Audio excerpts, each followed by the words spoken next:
This is From Destruction to Dignity with Janice Pons. Each week, Janice shares her wisdom to enlighten, educate, and advance the culture in America today. Janice Pons is a mother, author, and free thinker, and your host for our podcast this evening. Now let's join your host, Janice Pons. Greetings, greetings, greetings. Come on in. Welcome, welcome, welcome. My name is Janice Pons. I'm the host of our podcast, From Destruction to Dignity, Clinical Perspective, Spiritual Truths.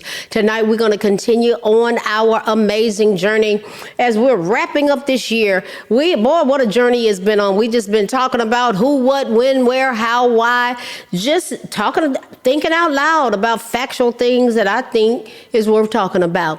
We're going to continue to keep our country lifted up in prayer. Our flag behind us is a great symbol connecting us as an amazing nation that is being tried, tested, and hopefully we're going to continue to strive to be true. And we want to continue to pray for President Trump and his family and his cabinet, and whoever is the president ever needs prayer, and the cabinet and the workers thereof and their families. We are going to continue. I can't wait to see the final numbers for 2025 about the working Americans who were living paycheck to paycheck, barely making ends meet. There were 265,900,000. When I learned that last year, I was just blown away. I was like, wow, that's a lot of people.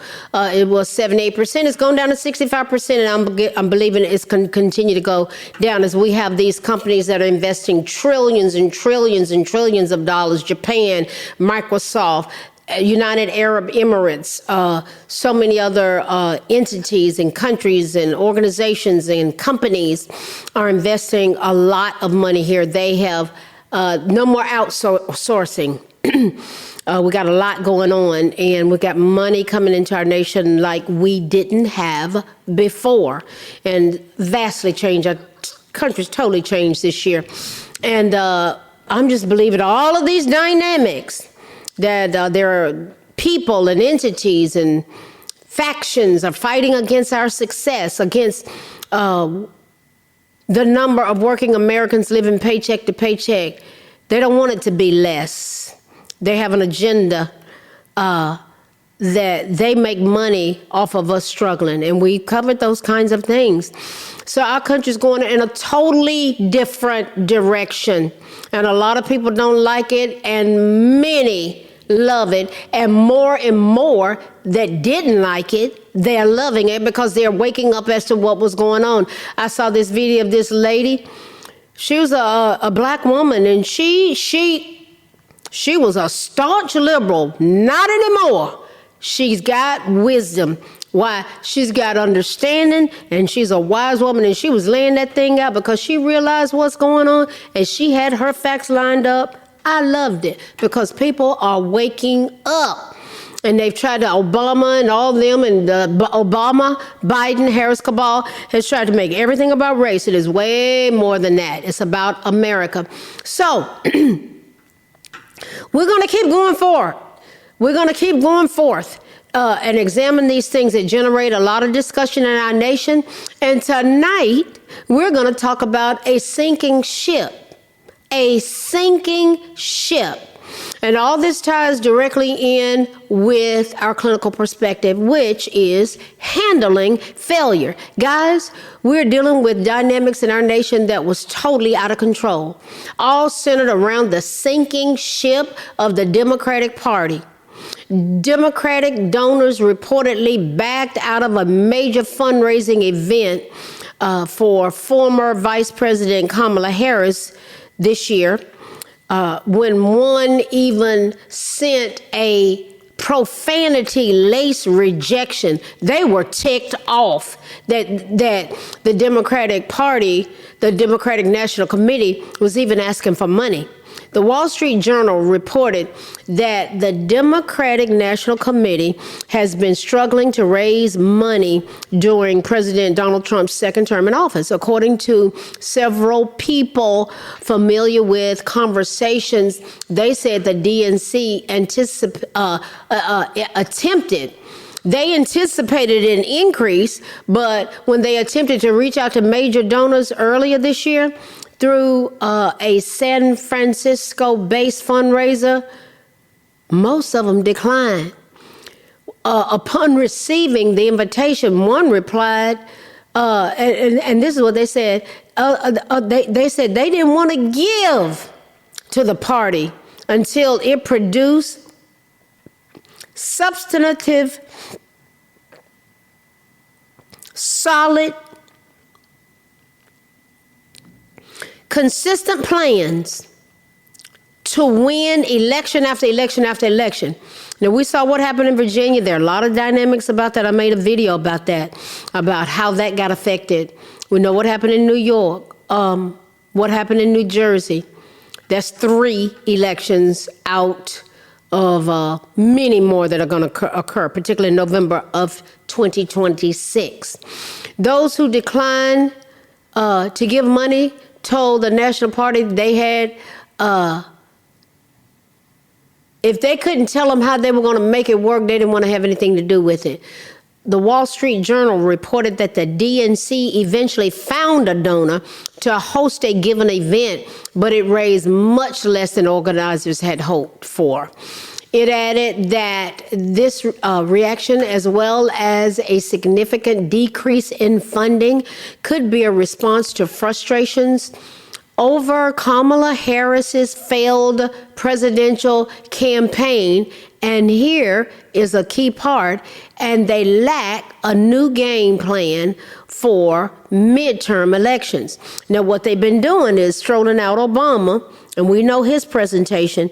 Everything's going to be driven, and I told you last week, and I'm going to keep saying it because you just watch. Make note.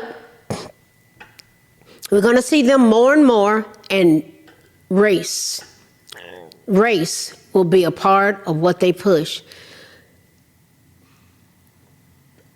Remember Michelle Obama berating the nation, saying, well, you ain't ready for a woman. Y'all ain't ready. And all this was related to the defeat of Kamala Harris, coupled with berating white Americans and saying black Americans are in misery due to what white folks think about black folks' hair. Go figure. A top official at a national Democratic group said some donors remain angry. They're angry about how so much of their money, they gave large amounts of money, about how their money was spent in last year's presidential election by outside groups, including on what they see as excessive salaries for Washington, D.C. consultants. Remember, Al Sharpton got $500,000 for interviewing Kamala Harris on a podcast. Didn't talk about any solutions. And it didn't help. She didn't win. That official said the party has failed to complete a public post-election investigation into what went wrong in 2024. You see how they're just non-compliant. They don't think they have to do these things. There's a woman named, what's her name? Rachel Pritzker. She's the chair of a think tank called Third Way. She told the Wall Street Journal, it is shocking how little reassessment the Democratic Party has done and that their leadership has done. There's been little to no reassessment. And they just get out, and we saw everything that they were doing in 2025. We saw everything they were doing this year.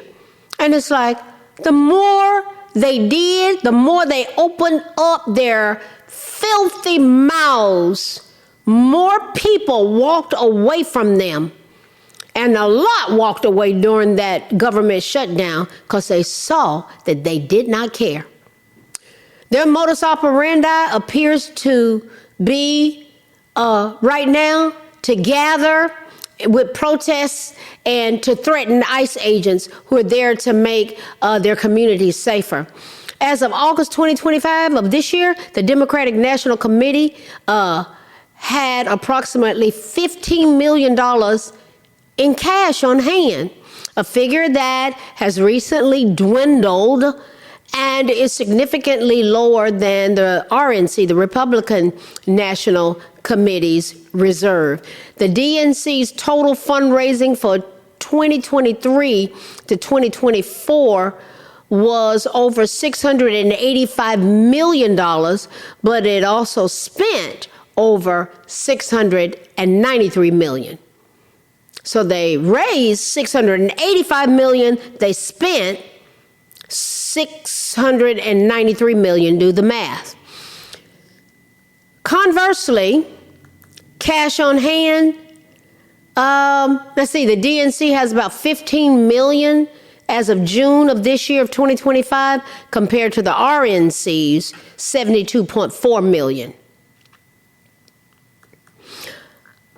Though some told the Wall Street Journal that this was a reflection of the party that is out of power in raising money. They raising less money. They don't have money like they did. Others believe it's a sign of the growing schism between progressive and establishment candidates. That's what they believe. According to Bernie Sanders, remember Bernie? This is what Bernie said. He said, I think the Democratic Party has got to make a very fundamental decision. I think that Trump won. He said, that's what Bernie said. He said, I think Trump won. A lot of working class people, not because they wanted tax breaks for billionaires, not because they wanted to throw 15 million people off of the health care they have or double health insurance premiums. That is not why working people voted for Trump, according to Sanders. He says he thinks they voted for Trump because they looked at Democrats and said, what do you stand for? What side are you on? Bernie said Democrats used to stand for the working class. He claimed the majority of the country is living paycheck to paycheck. So what's the focus of the Democratic Party? They don't even know. I don't, they just willy-nilly. Based on what we've seen, it's all about socialism, us paying for illegal immigrants, the LGBTQ agendas. I love those people. There is a specific agenda that they have pushed on us and our children. But you just can't deny that there's been a focus on promoting the indoctrination of our children. They even had a song where they boastfully said, we're coming for your children. People have a problem with that, guys. They have a problem with that. Many see this, and I've heard the conversations, they see all of this as, from a spiritual perspective, they see it as an antichrist agenda.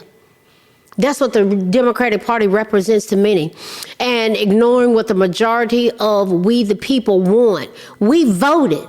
And so the majority of the people voted in November 2024, the election outcome. And what happened? Wreaking havoc for the nation to make progress. And the progress was being made. But they wanted to tear it up. The Democratic Party. Destructive spirit always has been. And it looks like it always will be. From slavery to sharecropping to Jim Crow to welfare to making people dependent on the government. It's what's changed. What I've been dissecting this month. What's changed? All of this equates to a sinking ship. And they have to lie to keep it afloat. This brings us to our clinical perspective. Oh, yeah. I'm just laying out the truth, guys. handling failure of agendas.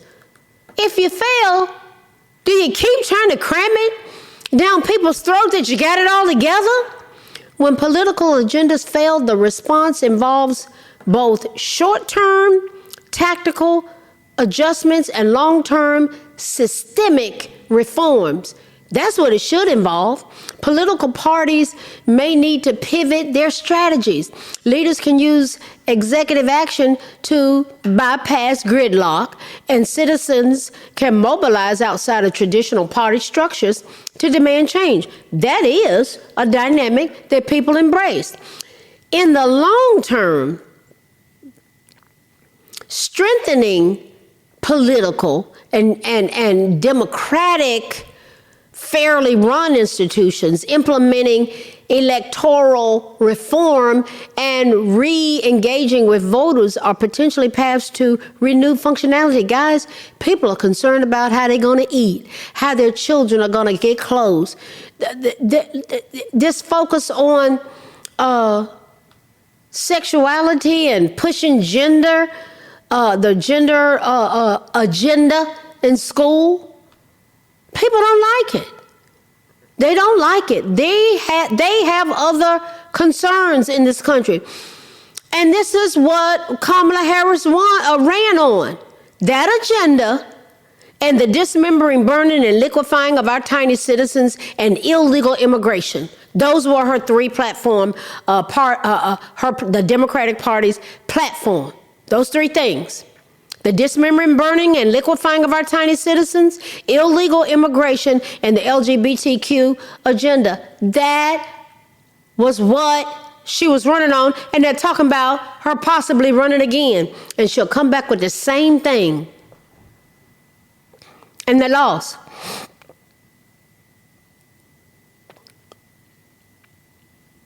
Think about it. So, when you consider all these dynamics, what becomes of short-term tactics and adjustments? Will they make any? When a political agenda is faltering, leaders and parties often take immediate steps to course correct. Well, what would happen if there is a pivot of messaging and they really mean it? Rather than focusing on partisan wins, politicians may shift their messaging to highlight non-partisan goals like fairness, less gridlock, making government more responsive to the needs of the citizens, not to illegal immigrants, but to the citizens. These people are trying to figure out how they're going to feed their children. What would happen if leaders would reframe failures as opportunities? A failed policy can be presented as an opportunity for further action. For example, you could have a group dealing with heating subsidy. It might be used as a utility company's opposition to draw attention to utility shutoffs. You can put pressure on the company or turn a negative into a positive. Meet with leaders. Make an attempt to get on the same page. Appeal to their humanity. What would happen if there is an emphasis on popular policies?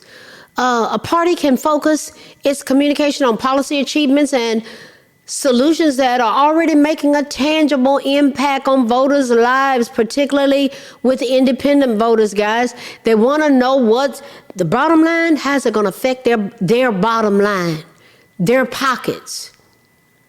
The way this thing had been going, our taxpayer dollars were taking care of everybody else but Americans. And people were tired of it, and they voted accordingly. What about negotiating compromises to overcome legislative stalemates? Politicians can meet opposing parties halfway, making a deal rather than holding firm. This can sometimes advance a modified version of the agenda. We saw what happened with the government shutdown, and that probably will happen again. What about encouraging citizen engagement? What would happen when political parties are seen as unresponsive, citizens can organize outside of traditional party lines through protests or activist groups. They can do that. Some social movements have successfully transitioned into political parties to translate their grievances into policy. Guys, this is why more and more Black Americans voted for President Trump. That's hard for a lot of people to believe. You know, I did a podcast earlier talking about the high number of Hispanics and Black Americans that voted for Obama in 2012. That's totally changed. The Democratic Party is not for we the people. They have specific agendas. They're NGOs. 83% of them have been shut down by President Trump and Marco Rubio because they were money laundering fronts, taking our money and getting over on us like a fat rat. They had 3 guys in Texas that had a money laundering front where they used $550 million, guys, hiring their relatives, and everybody had a nice house and laptops and tickets to pro games, all kind of stuff, guys. It's been bad. To strengthen the connection between voters and political parties, parties can empower local branches and engage members in substantive discussions. This can boost voter attachment and re-engage those who feel alienated. What about strengthening institutions? International and domestic actors can strengthen independent institutions like the judiciary. These bodies can help curb anti-democratic actions by populist leaders through action and formulating us cohesively working together, though this can sometimes provoke a backlash. It can. People are tired of being duped. One thing, and I love how President Trump, he don't play with those journalists. He'll shut them down with their lying, deceiving selves. What about if they got intellectually honest, revitalized journalism? It's a decline in trustworthy, hard-hitting journalism today. It leaves citizens with less information to make informed decisions. They lie, they manipulate, they control. They have been a part and an extension of the Democratic Party's agenda with the lying and the deception. One of the best things that I ever did was to turn them off. And when I listen to news, I listen to foreign news. You get more accurate information with them than you do over here if you're looking at the mainstream media. For the individual, feeling exhausted by a failed or frustrating political agenda, experts suggest more personal approach to engagement. Guys, people want their families to be at the forefront. Limiting your news intake, setting specific time for checking the news, and avoid doom scrolling, just scrolling about doom. And you can tell the ones that they are inundated with doom. You can see their pages. It is so telling to interact with these people. What about community action, local action, channeling your energy into a community level initiative where you can have a direct impact, volunteering or participating in local government meetings? This can make a difference. Practicing values-based living. What is that about? Engaging in small, tangible actions that align with your values. For example, to address environmental concerns, if that's your value, or you can mend old clothes that's going to go towards helping homeless people, or you could mend the old clothes instead of buying new ones. Yeah, I mean, we're just talking about having values and basing your living upon it. What would happen if we engage in respectful dialogue? I had somebody, they want to engage in dialogue with me. There's no way I'm going to engage with dialogue with someone who's abusive and ranting and raving and just slinging out sound bites that have no substantive backup to validate it whatsoever.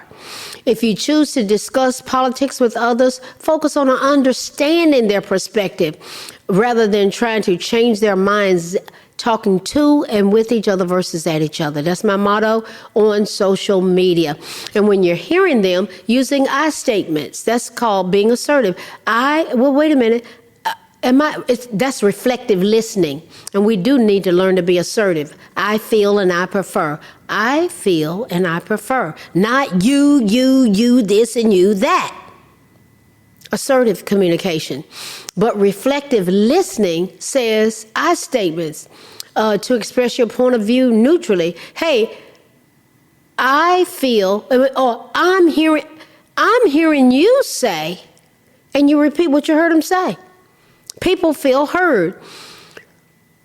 Sometimes we got to know when to disengage.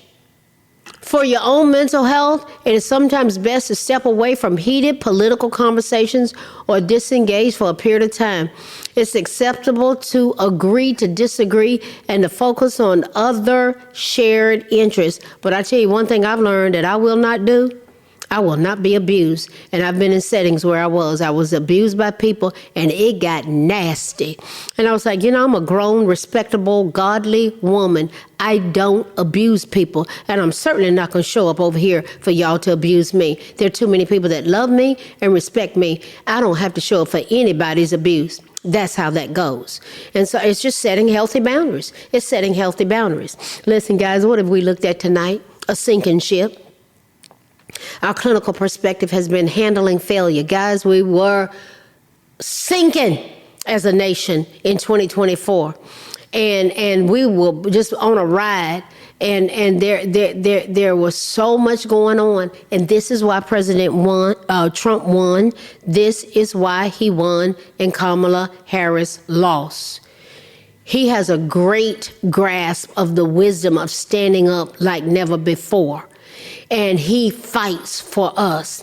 And there's a lot at stake. And we want people that are willing to fight for us and our posterity. I'm going to always be for those children. That's my modus operandi is to be driven by what's safe for them, what's going to promote them, what's going to help them to be empowered, to be successful citizens in our great nation. Listen, guys, we're one nation under God, indivisible with liberty and justice for all. Y'all know I love America. I love my fellow Americans. I love this nation and I love these children. And everything I do, and the older I get, I'm thinking about them. I want them to succeed. I don't want their little minds to be accosted. I went through that as a child, having my mind accosted and to be accosted. And there is no way our taxpayer dollars were supposed to be paying for them to be exposed to some diabolical agendas and curriculums that they were exposed to in school. It was absolutely asinine. And in Maryland, they had to take that battle to the Supreme Court that they could opt their children out of things. Anyway, it shouldn't even be in there in the first place. But Obama, the Trojan horse, put it in the schools through his Safe School czar, Kevin Jennings. Go look him up. Don't take my word for any of this. Look these things up. As I'm saying these things, go look it up and get your own conclusion and go, wow, she's right. Oh, there was a prison parole program. Oh, wow, there was mandatory spending that was spent on illegals. I'm not going to get up here and lie. I'm not that person. I'm not that person. Listen, guys, let's keep coming back as we go together. As we wrap up this year, we go from destruction to dignity. All these things that were going on, it was destructive.